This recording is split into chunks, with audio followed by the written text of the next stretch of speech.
Good afternoon. All right. My name is Andrew Foster, and as the Vice President for Student Services, it is my pleasure to welcome President Camille, members of the faculty, administration, staff, alumni, guests, and especially members of the graduating class of 2018 to our Albertus Magnus College Laurel Award Ceremony.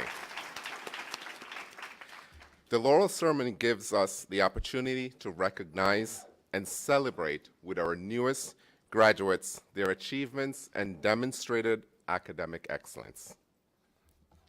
At this time, I'd like to welcome Sister Joan Scanlon to the podium for our prayer.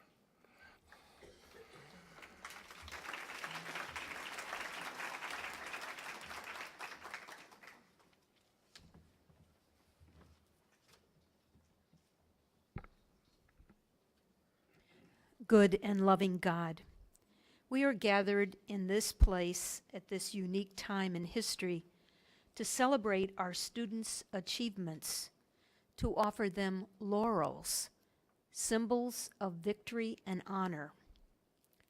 Paul, in his letter to the Corinthians, reminds us that there are many gifts and different gifts, but all gifts are given for the common good, for the good of others. All gifts, all laurels, are the results of hard work, perseverance, patience, and quite a bit of perspiration. Thus, they are symbols of victory. Today, these laurels are enfleshed in these plaques and citations and other visible symbols of victory and honor. We thank God for these laurels, and we thank God for the generous service of professors, parents, and friends, and all in our Albertus Magnus community who have inspired and guided these students on their journey. We pray that you do not rest on your laurels, but use your gifts for the good of others. O Holy One, let your Holy Spirit come into their hearts. May you enlighten their visions and possibilities, and may their gifts bring peace and justice to our world. Amen.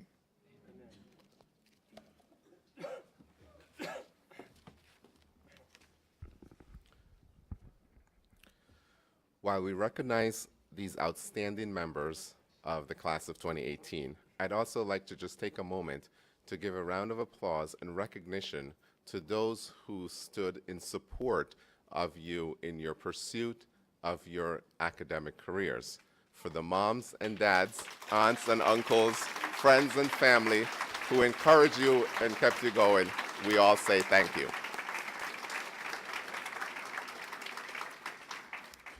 Before I introduce the next speaker, I'd just like to suggest that for those who receive laurels, please enter the stage from our right and then exit this way to my left. At the conclusion of the ceremony, we're going to ask that all the laurel recipients please come to the front of the stage to get a group photo.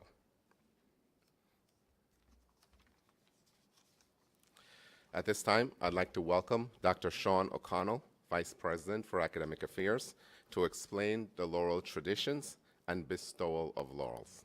Dr. O'Connell will be assisted by Dr. Ross Edwards, Associate Dean for Academic Affairs. Dr. O'Connell.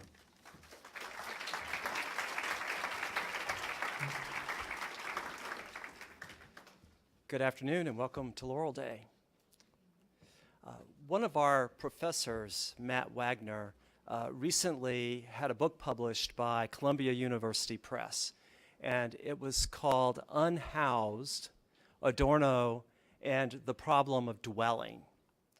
Now, Adorno was a philosopher who had to flee Nazi Germany because he was Jewish, and he then became a kind of refugee floating around the world and spent a lot of time in the United States.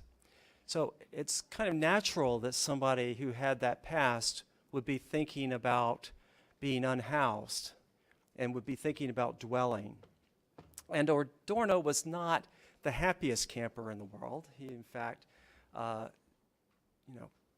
was very pessimistic about the possibility of being able to dwell, of being able to feel at home in our contemporary society. And if you think about it, there are a lot of good reasons for that. Technology has led us to a place where we find that we often are disrupted at work. We have to move and change jobs frequently. We literally have to uproot ourselves and move to new locations. So it's difficult to establish roots for many people. We live in a global society where there is conflict and tension. And we find in our economic systems that we are encouraged to operate in a kind of cost-benefit analysis way, where we try to figure out, of other people, what do they have to offer me? What can they provide to me? What are the services? What is their value to me? And what am I going to have to pay for it? So in that kind of climate, you can become really uncomfortable, uncertain about things. And the way that some people respond, which is not particularly healthy, is to kind of cling on, come together as a group of people and form a community where it becomes us and them, where there's a litmus test for joining, and where you bond around some kind of common factor, whether it's a religion or an ethnicity or a belief system. And if you don't exactly adhere, then all of a sudden, you are, again, homeless, right? So what on earth am I talking about, and why am I talking about it at Laurel Day, you might ask? Well, because I think Laurel Day and its deeper meaning offers us an alternative to that. It offers us an alternative both to the possible homelessness that the modern world can provide, and it also offers a way out of that conformist, narrow, even sometimes totalitarian type of community that you might join. And I want to get at that through three questions. First of all, what is Laurel Day? How did it start? Secondly, what are we celebrating? What are we celebrating here today? And finally, what is it telling us about dwelling? How does it tell us that we ought to dwell in the world? So the first question at one level is very simple. In 1925 or so, the first class of Albertus established one of the longest traditions at the college, which was to celebrate the accomplishments of their classmates by crowning them with laurels. And in doing that, they were looking back to the ancient Greeks who would celebrate those who excelled in their culture in athletics, in poetry and art by crowning them with wreaths of laurel.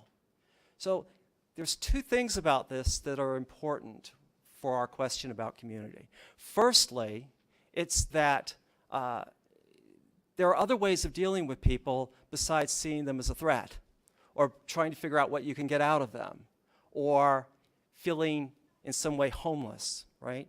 It's love. It's celebrating people's accomplishments because you care about them. It's about developing those sorts of deep webs of relationships. And that, in fact, is, in many respects, what's happening here tonight, right? Why do we care that you did well in your studies? Well, because we care about you. All the faculty, all the members of this community care about you, and so do your loved ones who are here with you tonight, right? So it teaches us a different possibility for relating. It also teaches us something else. That history, that tradition, teaches us that, as a matter of fact, we did not do everything alone, right? We are the beneficiaries. We are the inheritors of the traditions that have fed us, that have informed us, of the past that has given us what it is that we have today. So, what are we celebrating? Well, obviously, we are celebrating your accomplishments, right? But I think there is a deeper level to it. What is it that you all share in common? Well, what you share in common is that you had the courage to question your own preconceptions, your own beliefs. You had the courage to do something that my favorite philosopher says is the start of an education. Socrates is my favorite philosopher. And he says, you know, or he taught us that it's only by recognizing and being aware of your own ignorance that you have any possibility of gaining wisdom. Right? So, but that's very disturbing because it means that you actually have to challenge yourself. That's what a Dominican education is about. You know, the sisters who founded this college were steeped in the philosophy of Thomas Aquinas, the Dominican tradition that says that it's only through questioning and only through dialogue with others who bring other knowledge, other insights to the table that you yourself can grow and become wiser and develop and ultimately flourish. So it's teaching you something, I think, about the nature of community, which gets to the third element, which is how are we being asked to dwell? What's unique about Albertus as a community, about institutions like Albertus and educational institutions when they really work well, is that, oh, I forgot. I wanted to say something, so I'm going to back up. About dwelling. It's commencement, right? And you're leaving. So you could be feeling like you're going to be unhoused. I had to get that line in there somewhere, right? A sense that you are going to be unhoused when leaving Albertus, right? But what is the nature of this community? Well, hopefully while you were here, it was a community where you were challenged by people who were different from yourselves, challenged by your professors, challenged by your life here to continually grow. In that belief that through that questioning, truth is revealed to you, right? Well, you can't stay here, right, and have that continue. The only way that that continues, as a matter of fact, is by leaving here, by going out into the world and engaging in that same kind of dialogue with the larger world, bringing what you have to that world and enabling that world to continually challenge you to grow, develop, and evolve. And in doing that, while, yes, you leave the walls of Albertus, you at the same time remain as part of this community because you're living out of the core of what this community is about. And so tonight, we take this moment to celebrate what you have accomplished and to look forward to what you are going to do, to the truth that you are going to reveal through the lives that you lead in the world. So without further ado, it's my great pleasure to confer laurels on the class of 2018.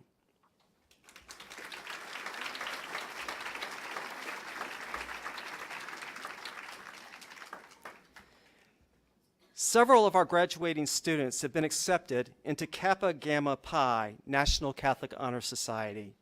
The motto of the society is faith and service.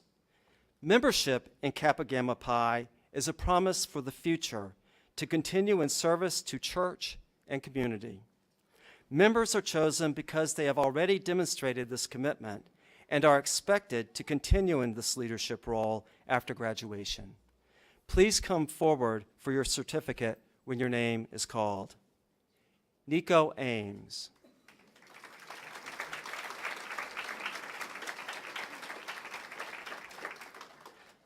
Sophia Barr.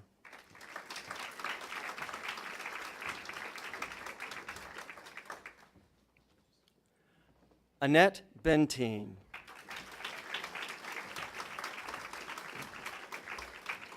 Christian Cooper. Victoria De Palma. Tabitha Jones Dorsey. Nagan Tran Kim Nagian. Michelle Schwentek. Douglas Turcott III. Brian Wallace.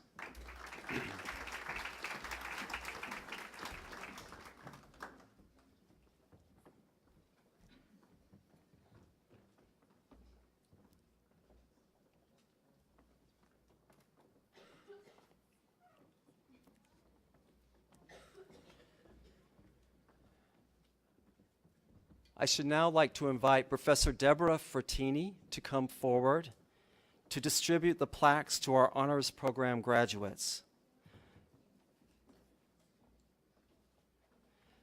The following students have successfully completed the honors program at Albertus Magnus College. Please come forward when your name is called. Alexandria Chan. Stephanie DeStefano.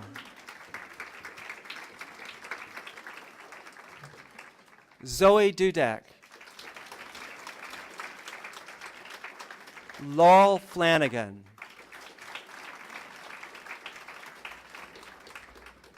Michelle Guerrera. Caroline Kobiarovsky. Samantha Maselli. Dominique Maynard. Shemaine McAllister.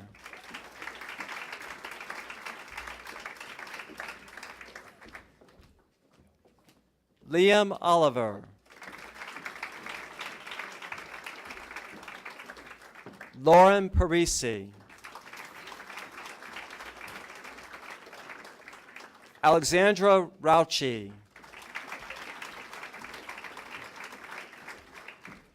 Bianca Stefanacci.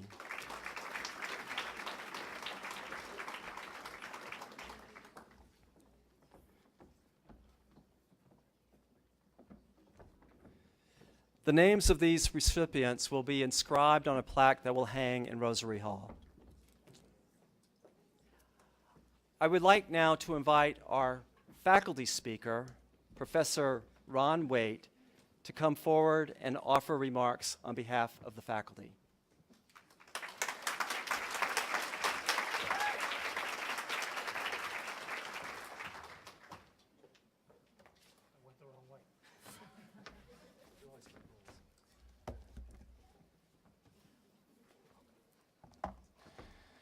Hi. How are you? I may have to take a drink of water now and then, so please forgive me if I do. I want to thank Dr. O'Connell for his kind remarks and introduction. First, I want to congratulate all the degree recipients, applaud the award winners to be announced tonight, and welcome all the family and guests. This is your weekend. You all deserve a round of applause.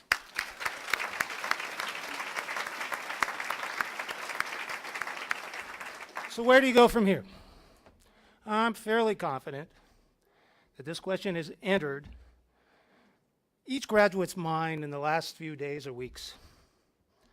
Some of you may have specific plans, jobs that you've secured, graduate programs you will enter, promotions you may receive. Some of you may be a little less certain of what opportunities await you, but I assure all of you there are great things in store for you. I know you're probably thinking, how can this guy say this? He can't see into the future. Well, I'm not a Nostradamus. However, I am absolutely certain that good things await each of you. I know because each of you that I have come to know have inspired me. You are my inspiration.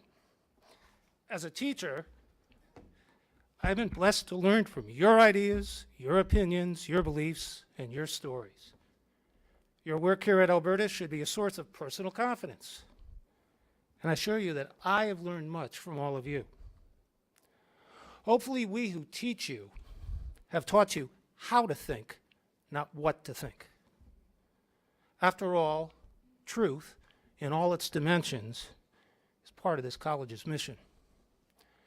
For those of you who are PGS students, your stamina, dedication, perseverance have not gone unnoticed by me. It's not easy to work full-time, to meet familial obligations, and to find the time and energy to complete a degree. But each of you have succeeded despite these demands. Whenever I find myself slacking, from time to time, feeling a bit weary, maybe even feeling a little self-pity, I need only look at the sacrifices that you have made, and invariably, I find the inspiration to soldier on. This is not to say that those of you who are part of the traditional day program haven't made sacrifices. So many of you attend college full-time, work part-time, and many of you do this while participating in athletics. Here again, I find inspiration in your fortitude. But let's not forget the many sacrifices that parents, spouses, children, friends have made to make all of this possible. You too are an inspiration to me. So I've seen firsthand what you can achieve.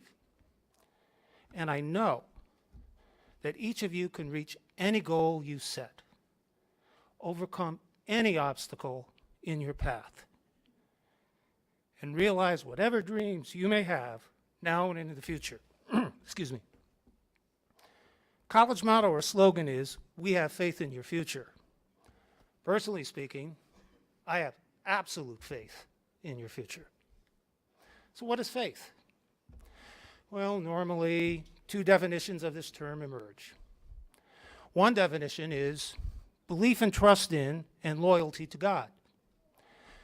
Whether you believe in Yahweh, Jehovah, Allah, Jesus, or simply a higher power, each of us needs this type of faith. In my experience, faith is the only real way to eradicate fear. So whenever I'm apprehensive, fearful, or downright scared, I call upon my faith in Jesus. Some of you may know a little about my autobiography from having taken my speech class. I left home at 16. I lived in the New York City projects. I went to high school, played baseball, worked on evenings and weekends, and at one point, I was living on 18 cents per day. I had numerous people tell me, "Ron, you will never graduate from high school. You'll end up living on the streets. You'll never realize your dream of going to college. You'll probably end up in jail." Faith in God and faith in myself proved these naysayers wrong. I graduated high school at the top of my class. I went to college on an academic and athletic scholarship. I graduated from university with honors. It wasn't easy. I worked hard. I sacrificed a lot. But I learned the importance of prayer, hard work, and self-confidence. As the wonderful Jesuit priest at my alma mater, Fairfield University, used to say to me, and please forgive the rough language, it's theirs, not mine, pray like hell, work like hell, and play like hell. When I graduated with my bachelor's degree, there was no one in the audience for me, no family, no hometown friends. Unfortunately, no one was able to attend. Some of my classmates felt sorry for me, but I responded that this was not a problem for me.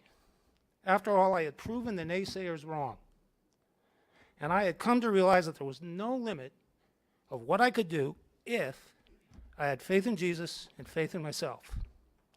We truly are what we believe. So enjoy your success. Revel in your accomplishments. You are successful. You are first class.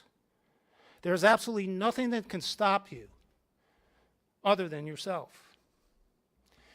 If you can bear with me for just a few more moments, there are some final thoughts that I would like to share with you this evening. Be nice to others. It's not hard, and it really works. Dream big. Dreams are the things, the catalysts that make for achievements. Work hard. Hard work is never wasted energy. Laugh every day. Laughter is the best medicine the Lord has given us. Play often. It will keep you young as a little kid. Most important, tell people you love them every day. Imagine if these were the last words you spoke to someone. What a positive and wonderful legacy you would leave. Besides, these words can be just the thing someone needs to hear, because we never truly know what's going on inside people. their pain, their suffering, their trials, their ordeals.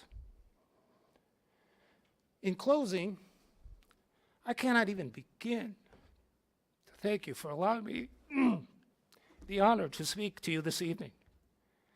And I also thank you for the great privilege of having been your professor. As I stated earlier, you are my inspiration.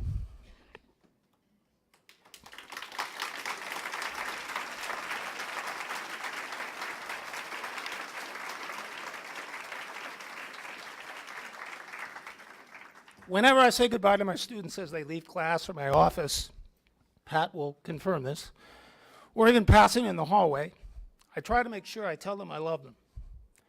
You can never say these words too often. So my final words this evening are spoken with heartfelt sincerity. I love you all and wish you the best.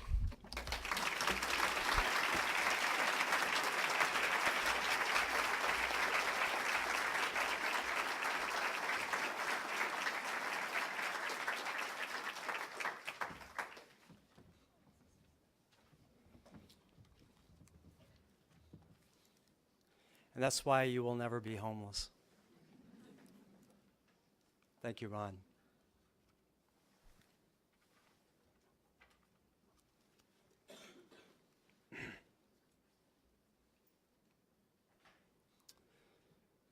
The Cynthia Wooden Cross Award for Academic Excellence in Humanities is awarded to Kaylin Shea.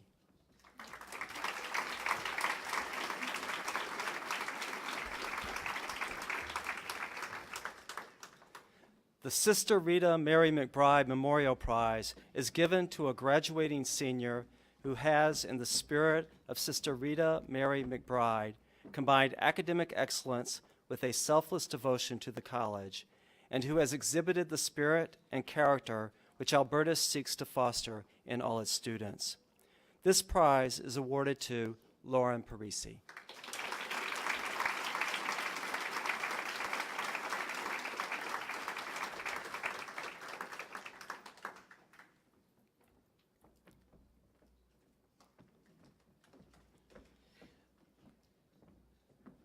The Mary Benevento Award. This award is given to the outstanding student athlete in the senior class, the person who best embodies the ancient ideal, mens sana in corpore sano, a sound mind in a sound body. The recipient of this year's award is Angelina Piccirillo.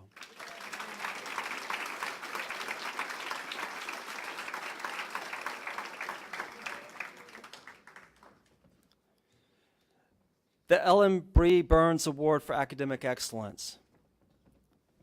This award is bestowed on the student who is top in his academic study at Albertus Magnus College, one who exemplifies the same dedication to the pursuit of excellence that embodies Judge Burns' long and remarkable career as an advocate for justice and truth. The recipient of this award is John Valeka.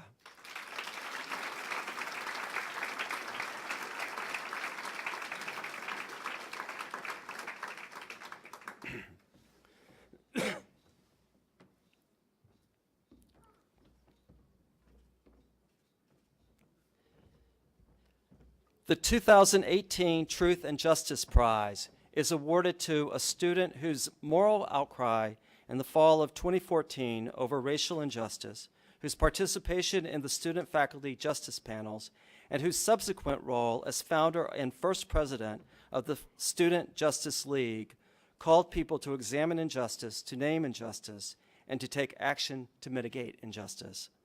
The recipient of this award is Shemaine McAllister.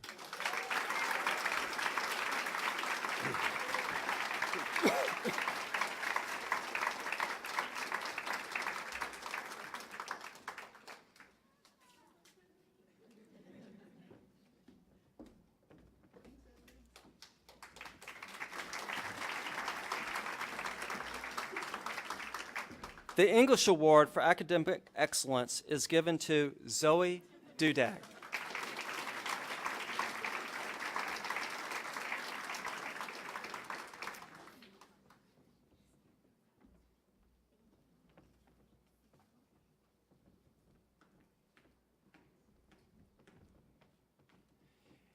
It is now my pleasure to introduce the student speaker for the traditional undergraduate program who will offer remarks on behalf of his class, Jama Manila Yori.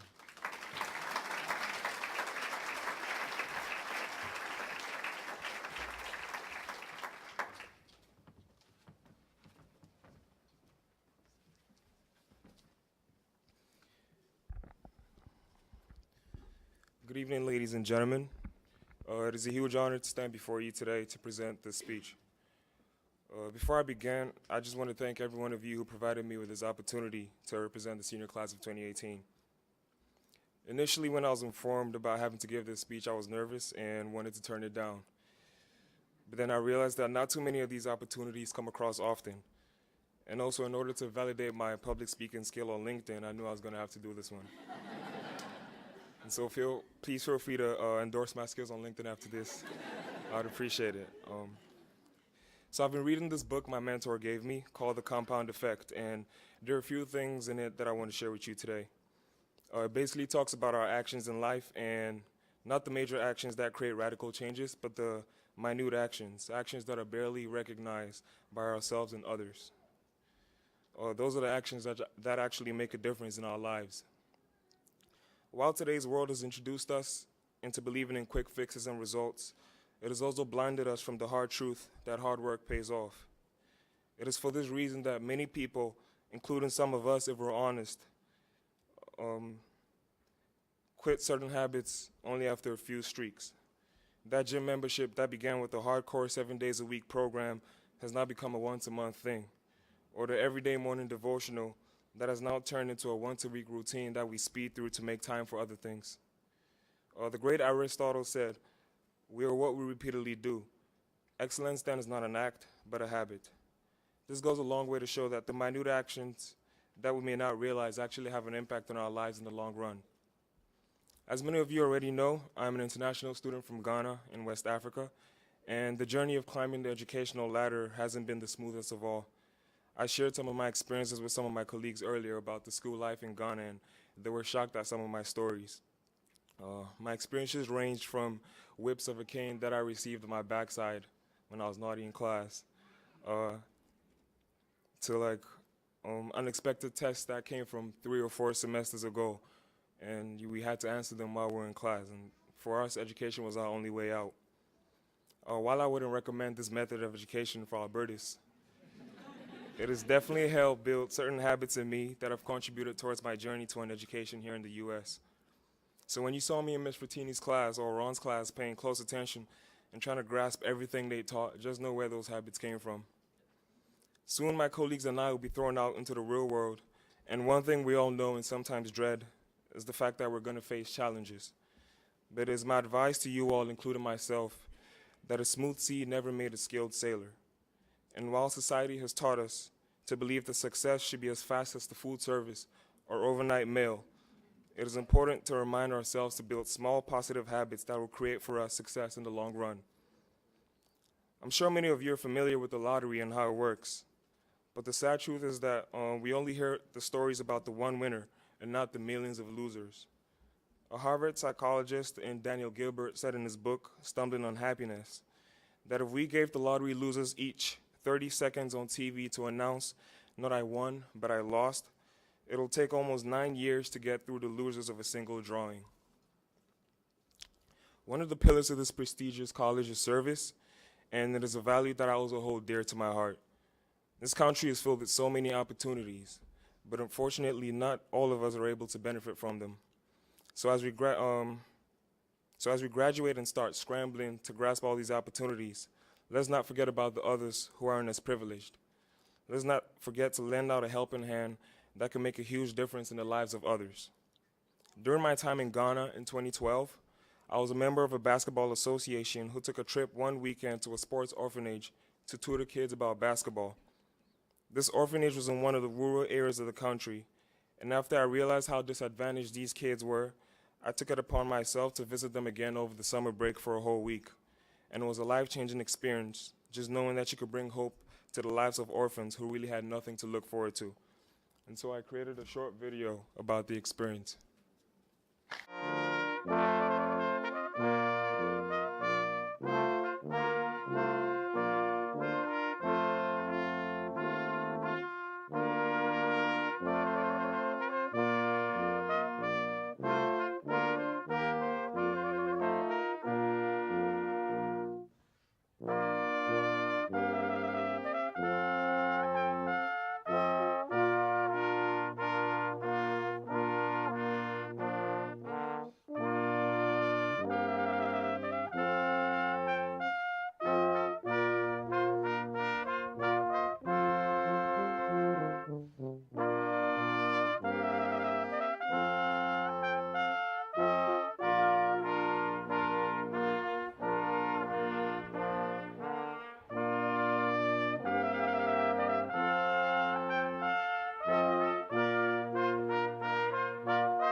Thank you.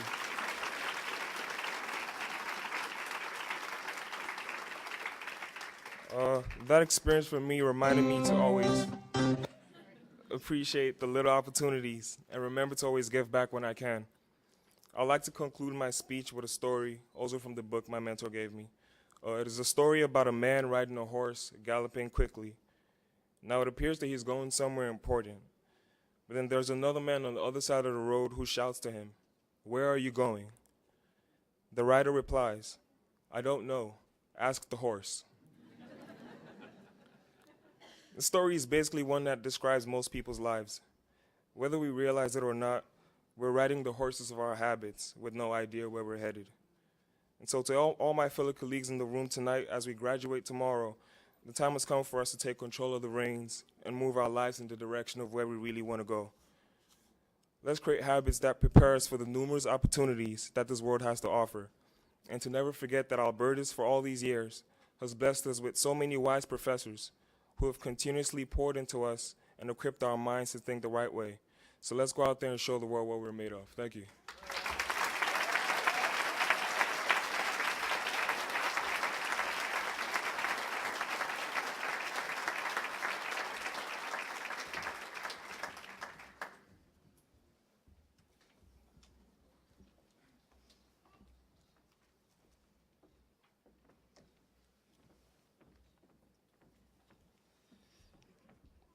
Thank you, Jama.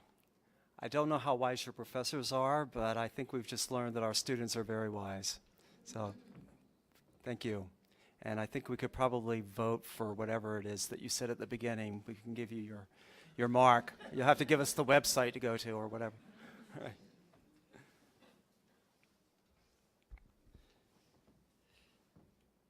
This year, the English Achievement Award is presented to Lauren Parisi.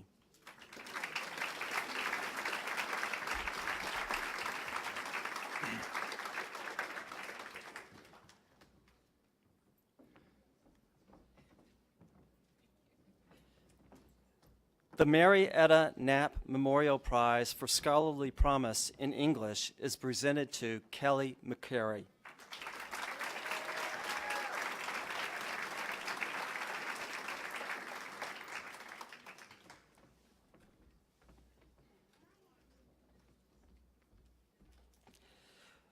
The Walsh Family Memorial Prize is given for attaining the highest grade point average in science. This year's recipient is Alexandria Chan.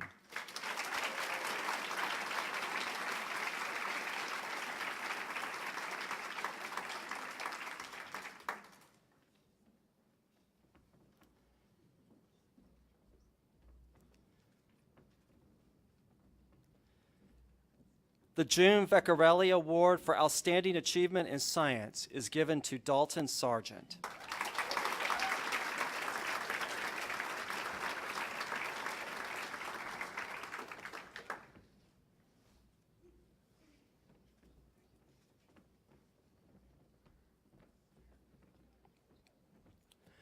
The Psychology Award for Academic Excellence. This award is given to the students who have demonstrated outstanding academic achievement in the field of psychology.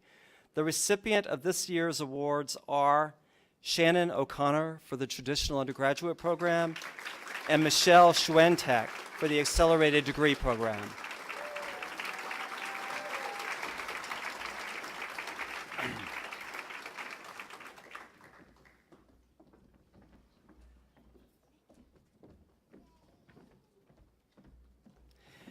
The award for Outstanding Capstone Research in the Master of Science in Human Services program is awarded to John Dietland.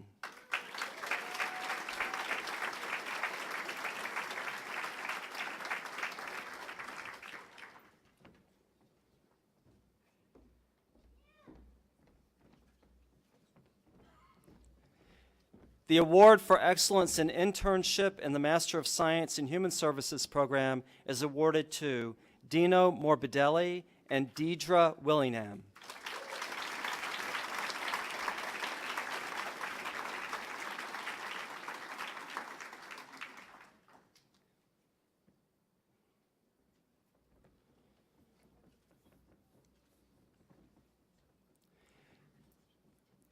The award for Outstanding Academic Achievement in the Master of Science in Human Services program is awarded to Jeffrey Delacruz.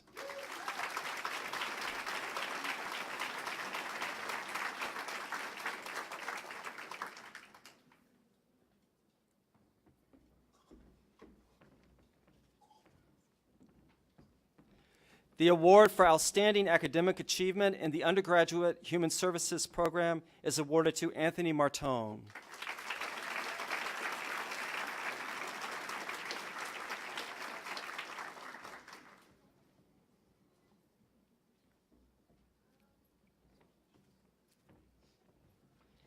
The award for Excellence in Internship in the Undergraduate Human Services program is awarded to Caprice Hudson and Jennifer Solano.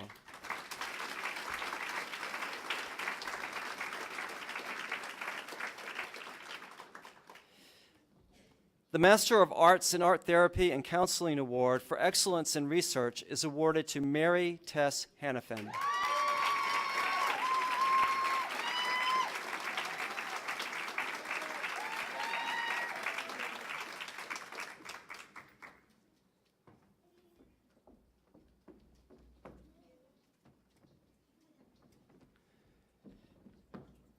The Master of Arts in Art Therapy and Counseling Award for Excellence in Clinical Internship is awarded to Stephanie Fazakas.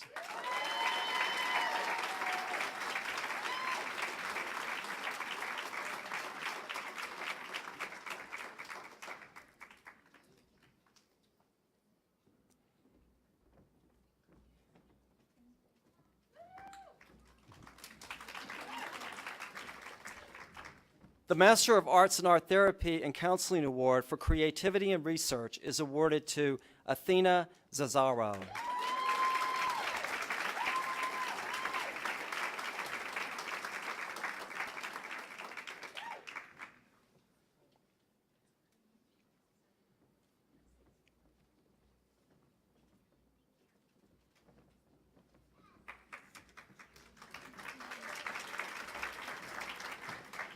The Master of Arts in Art Therapy and Counseling Award for Academic Excellence is awarded to Sophie Slater.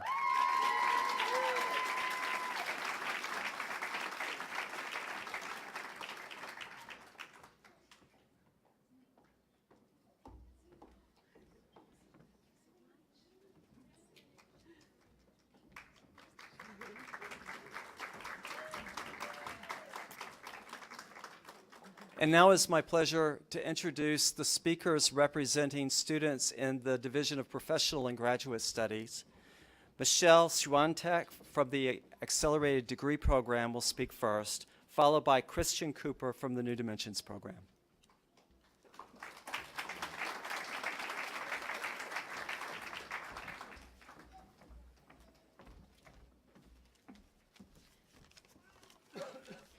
Good evening, everybody.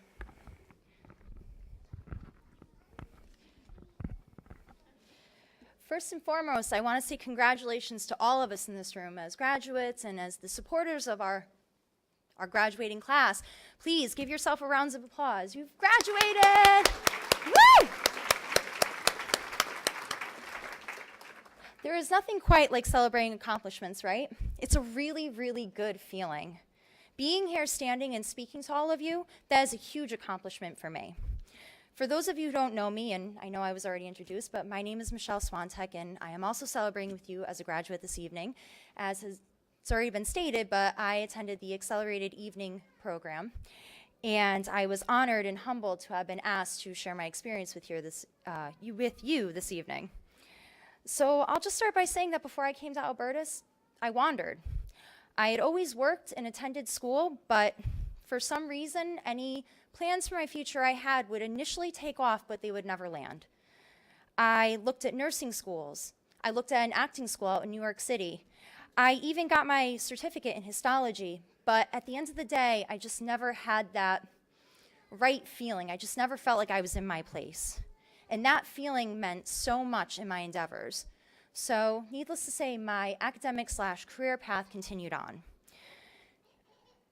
But with growing demands coming from my personal life and growing responsibilities, I really had to hone in what it was I was going to do and where I was going to do it. I had two really close friends that came here to Albertus and attended the program I just graduated from, and they had nothing but the highest and best things to say about the professors they had, and they had nothing but good things to say about the school in general. So I was like, all right, I'll come down, check it out. Needless to say, here I am. I started in September of 2015. From my first class with Professor Meeben to the last class of my undergrad with Professor Veth, I've been at home, and that really is the best way I can describe it. And that feeling that I had been hunting for, that feeling I had been looking for, that connection to my path, I found it here. I knew that my hard work was going to pay off, and that feeling prompted me to work harder and put more effort behind my strides than I ever had before. I knew that the time away from my friends, my family, my daughter was going to be worth it, and it was. I can share so many examples of all the opportunities that I have been given here. My favorite one to speak of often is my time as a research assistant for Dr. Hilda Spiker, Dr. Stephen Joy, and Dr. Siobhan Everts. What started off as a practicum turned into so many, many opportunities for me. I will be forever grateful for those three professors because they took one look at me and they saw how I lit up in those research meetings, and they didn't hesitate for 1 second to push me harder and to give me more opportunity to grow. I could never say thank you enough to them. So you know what, if we could just clap for those three, for me, I'd appreciate it. Thank you. Some of the other opportunities I have been given here, I've been able to volunteer my time to teaching, talking to incoming students. I've been able to share my experiences within the school through writing, blogging, which I'd never blogged before I came here, but I tried, and it's up there if you want to go look at it. Let's see, what else? I've been able to present an experiential learning day. There's been other opportunities for me to volunteer out in the community. I really could go on and on and on and on and on and on, but for the sake of time, I'll digress. A lot of people have told me that I should pat myself on the back for continuing on with my education and never giving up on myself when it came to finding my own path. But truth be told, this program here at Albertus is so vital to our success as a society.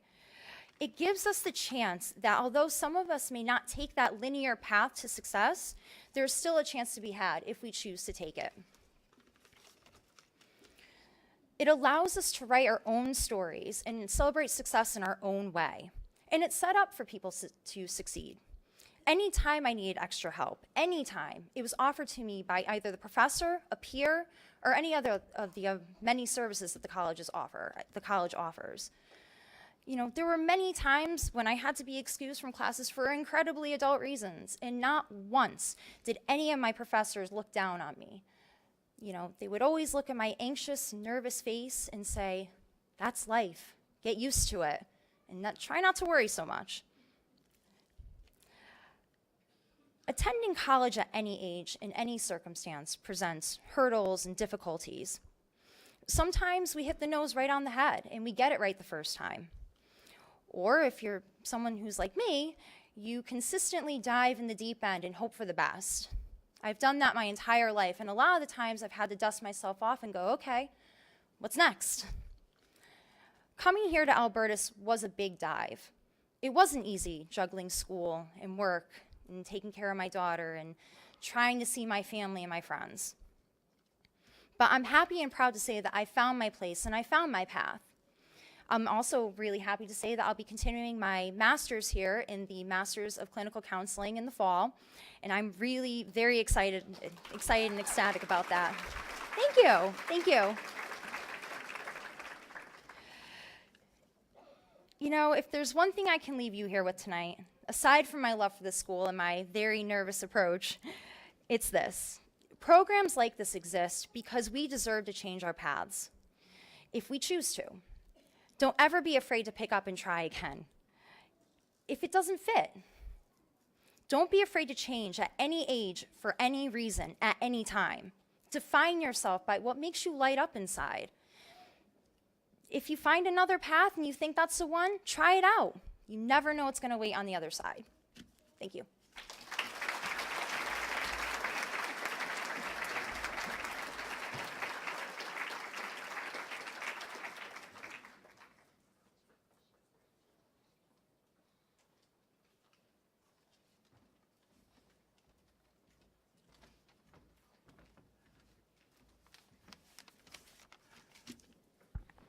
I want to first say thank you for having me. It's an honor to speak before everyone here tonight. What I'm going to talk to you about tonight is what I learned as an adult learner. Throughout the past few years, I've learned so much, but in order to share with you some of these stories, I actually have to silo my time as a student in the associates, the bachelor's, and in the master's program. I started this journey in 2009, and the first thing I learned is that I should have did this when I was younger. But as I progressed, I found that as an adult learner, I actually appreciate the education more. I can honestly say the associate's program was actually the most difficult. I say this because it was definitely a system shock to shake off that rust and find a groove that worked. The cohort format for the associates required one to become a part of a team. And fortunate for me, all of my team members quit the program 2 months later. And I say fortunately because from this I learned to recover the ball and dance fast. I remember during one of our public speaking classes, we had to give a team speech. And not trusting my team members, I decided to write the entire speech. And wouldn't you know, the night of the class that we had to present, not one team member showed up. So the professor said to me, "This is the best life lesson I can teach you. Sometimes you will be asked with little to no notice to give a speech and be expected to do well. In an ironic way, I can't help but to think that moment prepared me for this moment." I joined a new team, and we became Team Full Force. I finally found a groove, and we became second to none in the associates. After the completion of the associates, I moved right into the bachelor's program, and the rust was blown off, and I had an awesome groove going. The courses were more challenging, and to this day, I'm going to say statistics was the hardest course that I've ever taken. I can recall one time there was an equation so difficult, the professor actually showed mercy on us and told us we didn't have to do it. But that wasn't good enough for me. So that weekend, while I was at the laundromat and my clothes were in the washer, I sat down and I solved that equation. And that next week, I handed it to him and said, "I'm not giving up." And that's what Albertus taught me. This would prove to be an amazing life lesson. When things get tough, you have to take a time out, develop your battle plan, and then attack it. It was during this program I learned the value of creativity and the power of PowerPoint. I became an out-of-the-box thinker, and I was actually proud of that title. It is outside of the norm where we find an excellence within ourselves, suppressed by what others want us to be. I took a year off after the bachelor's, and I didn't expect that I would go back for my master's. But honestly, I did it because I was bored. I got such into a groove. Once the work was over, I didn't know what to do with myself. I needed the challenges. I needed the I know this sounds sick, but I needed the homework assignments. And that's when it clicked. I had to go back to Albertus for one last ride. And this is where I became a scholar. I can honestly say the master's program was so beneficial to me because I learned two core truths. The first core truth is that the managers around me at my job are doing it wrong. And two, I am no longer a cog in a corporate machine. I can now build a better machine, improve it, and if I choose so, be an architect of a superior machine. Invoking Jack Welch's technique of candor, I have no problem telling my superiors what they're doing wrong, but how we can fix it. And obviously this doesn't go over too well in my job at first. But that's when I incorporated evidence-based process improvement. It is when we show proof that is when confidence is gained in us. By now, I knew how to plan my work and work my plan, and the master's capstone was my final test. At first, I was intimidated by the sheer size and magnitude of the assignment, but I actually finished the capstone 3 weeks early and over the minimum pages required. And it was at that moment I knew I became a master. When I was a junior in high school, my guidance counselor asked that cliché question, well, what do you want to do after high school? I told her I wanted to go to Yale, study business. She laughed and she said, "Ha, do you think you can go to a school like that from a school like this?" Devastated, a week later, I dropped out of high school. I got a regular job, and at 16, I started my adult life. But that was not the end of my story. That was just season one. In 2011, I got an associate's, an honors associate's. In 2014, I received the summa cum laude bachelor's. And tomorrow, the dropout receives an honors master's in organizational leadership. Thank you.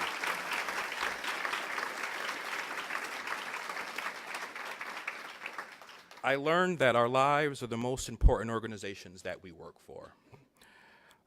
And even though my guidance counselor wanted me to give up, Albertus taught me to never give up. As my professor, Larry Duffany, stated, never be satisfied where you are. And I'm going to pass that same message on to you. Climb a high mountain and then find a higher one. And if you've climbed all the highest mountains, then learn to grow wings. Thank you.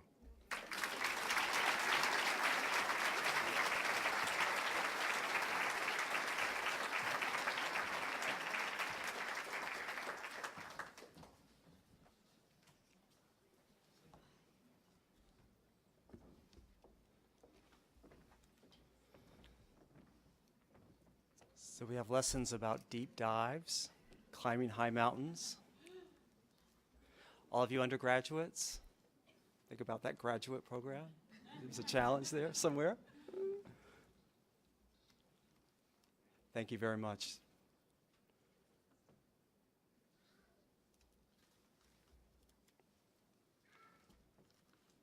There we go.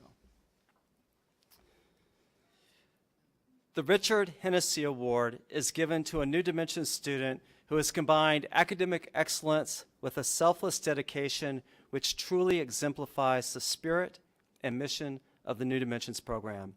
The recipient of this year's award is Pasquale Carleglio.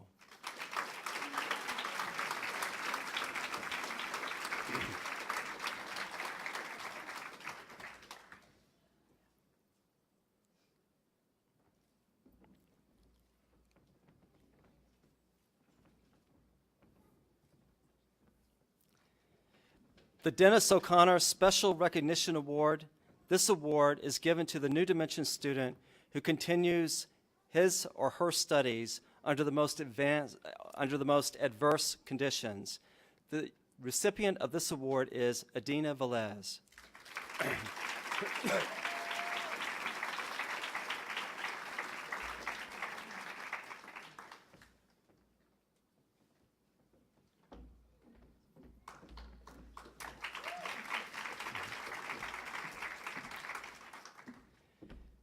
The Award for Academic Excellence in the MBA program. This award is given to the student who has excelled academically in the MBA program. The recipient of this award is Nagan Trang Kim Nagian.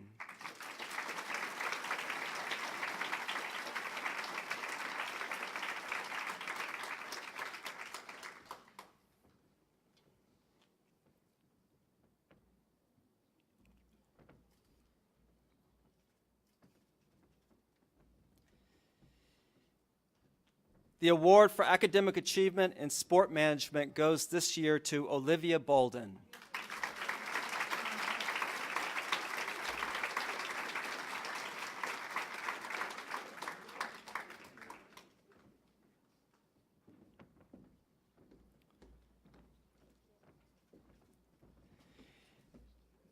The award for academic achievement in business management goes this year to Jama Manila Yori for the traditional undergraduate program.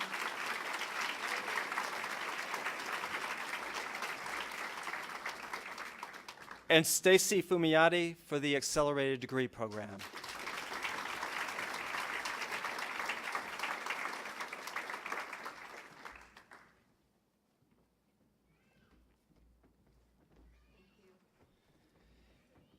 The award for academic achievement in healthcare management goes to Nico Ames.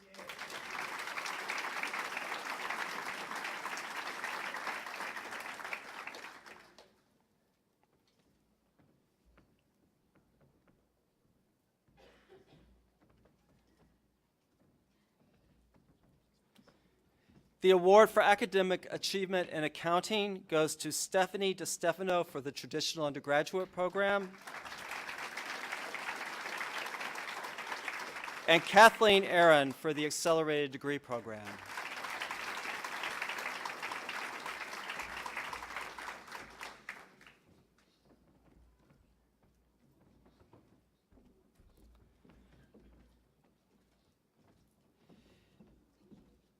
The award for academic achievement in the Master of Science in Accounting program goes to Jocelyn Rocapriori.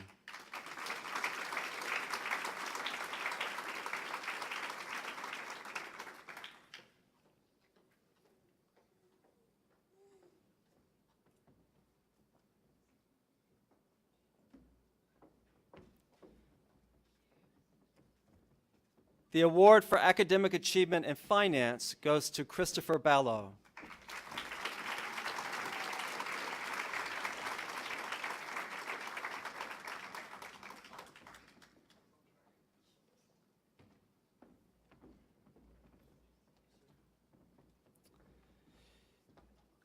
The award for academic achievement in computer information systems goes to Mohammed Bahanshal for the traditional undergraduate program.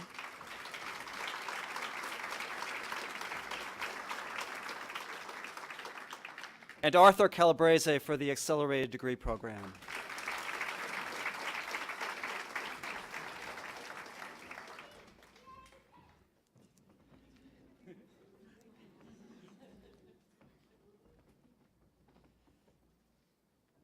The Sister Charles Marie Brantle Award for Academic Excellence in Business Administration and Management is given this year to Alexandria Mazuko.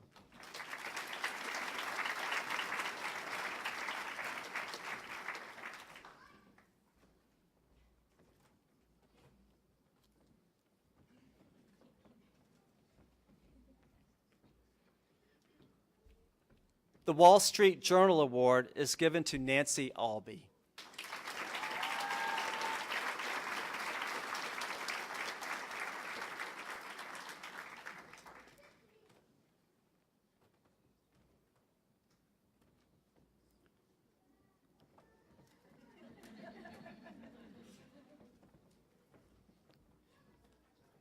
The Graduate Leadership Programs Award for Leadership Excellence is given each year to a student who demonstrates overall leadership excellence in academics and practice through their studies as well as their service to the community. This year, the award is given to Nicole Marquez.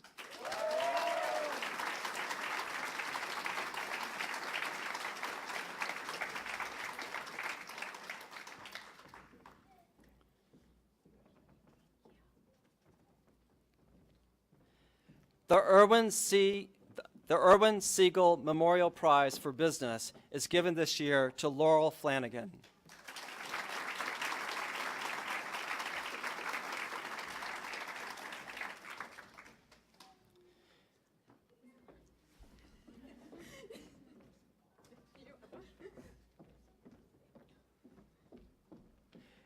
The Education Award for Excellence in Knowledge, Skills, and Dispositions and Clinical Application goes to Kelly McCory.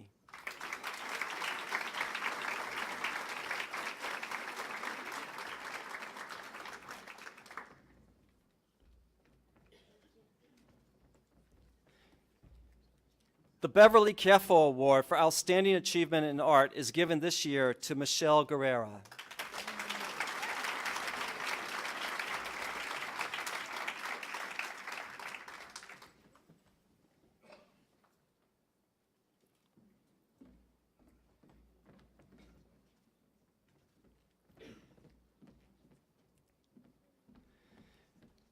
The Writing Center Award for Tutoring Excellence is awarded to Alexandria Chan, Zoe Dudek, Ann Dunn, Caroline Kobiarowski, Liam Oliver, Lauren Parisi, Dalton Sargent, and Kaylin Shee.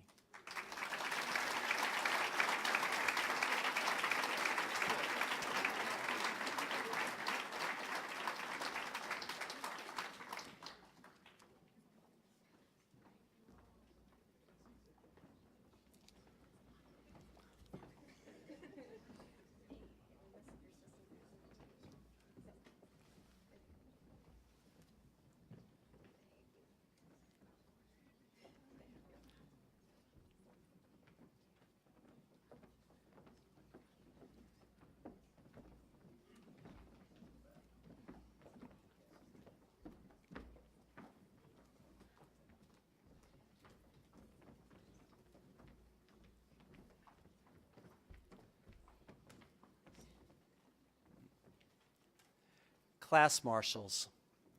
Albertus Magnus College recognizes the academic achievements of its participating graduates with the highest grade point averages in their baccalaureate studies by bestowing the honor of Class Marshal upon them. The marshals can be identified by their royal blue stoles, white gloves, and honors medallion that adorn their commencement regalia.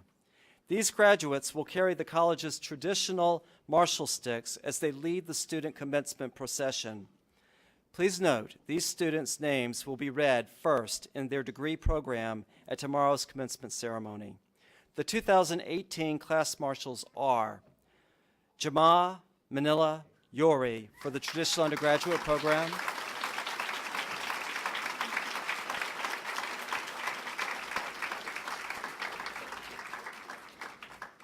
Jennifer Price for the New Dimensions program,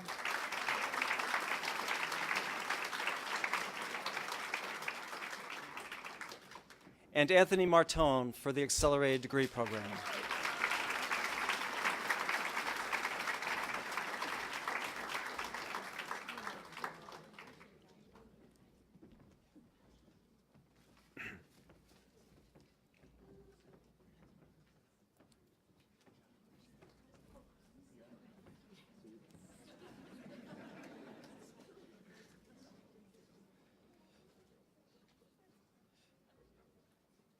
I should like now to ask our president, President Mark Camille, to come forward to offer remarks to our graduating class. This will be followed by the alma mater sung by Jane Koss, I should know that, for the class of 2021, and accompanied by Art Bellucci.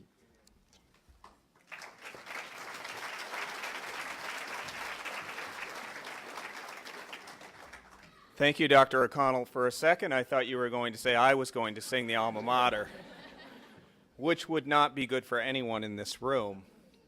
Well, good evening, and let me again offer congratulations to all of our award recipients. So again, congratulations.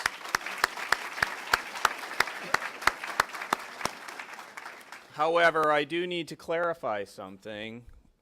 While indeed you all have completed the studies and requirements for your degrees, they have not yet been conferred. So tomorrow at our commencement ceremony, rain or shine, indoors or outdoors, your degrees will be conferred, and then you truly will be graduates of Albertus Magnus College. And of course, with commencement happening tomorrow, I will have a chance to offer a bit more by way of remarks to you. But tonight, as I was thinking what I might share, actually, after listening to Professor Waite, I repeat to you, be nice, work hard, have faith, and say I love you. When I think about that advice, which I will profess it to be sage advice, and when I think about the values that uphold the education, the philosophy of the education that you are earning a degree from, I can't help but think that is sage advice. Early in my career, I worked, interestingly enough, at 2 Jesuit institutions. And back in the late 90s and early 2000s, I was a dean of admission at a Jesuit institution. And one of the Jesuits, when we would be talking to the honors students, he would refer to a proverb that President Kennedy, John F. Kennedy, used to use, and I believe drew inspiration from Luke and the scriptures. And in that proverb, it says, "To those for whom much is given, much is expected." And so as I look out upon you and I think about each of you being honored for achievement, and I think about each of you who tomorrow will officially receive your degrees from this values-based institution, I ask you to think about what is expected of you. Over the course of the spring semester, I hosted some dinners with members of the graduating class. And during those dinners, I would ask, what are the plans after you graduate? Well, that's an easy question. We might know the answer, we may not know the answer. But the question that I posed is not, what will you do? How will you do it? And so, as you sit and rightly celebrate your achievements and your accomplishments, and we don't do enough of that. We focus a lot on the shortcomings and the challenges. We need to celebrate more. There is so much goodness. You have a lot for which you can be proud. But as you sit there and you think about that, and whether you are leaving here with a bachelor's degree and you are 22 years old, or you are leaving here with a bachelor's degree and you are 44 years old, or you are leaving here with a master's degree, the question is, how will you go about what you will do when you leave here? Because your degree says Albertus Magnus College on it. You chose to come here. If you believe, as I do, there's a plan for all of us, you're here for a reason. And now your journey continues tomorrow after the conferral of your degrees. What will you do, and how will you do it? And I know I speak on behalf of every member of the Albertus Magnus College community, the Albertus Magnus College family, when I say we love you, we are proud of you, and we look forward to seeing what you will do and how you will do it. Congratulations.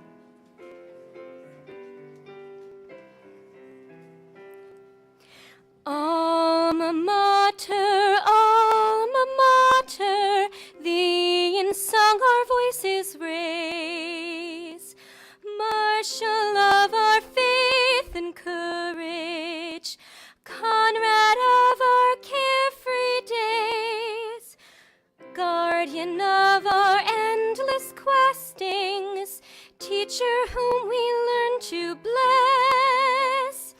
Alma mater, mother of our happiness. Alma mater,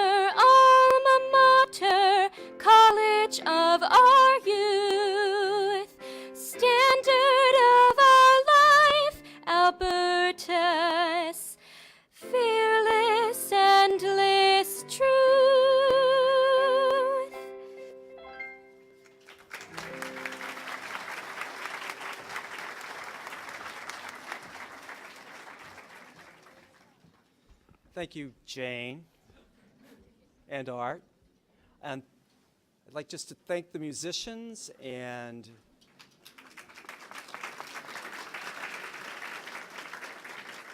all of the people who made this possible, the information technology staff, the folks in academic affairs, particularly Maureen Kloss, and also Erin Morell in student services, and all the folks that just made this evening possible. So can we give them all a round of applause?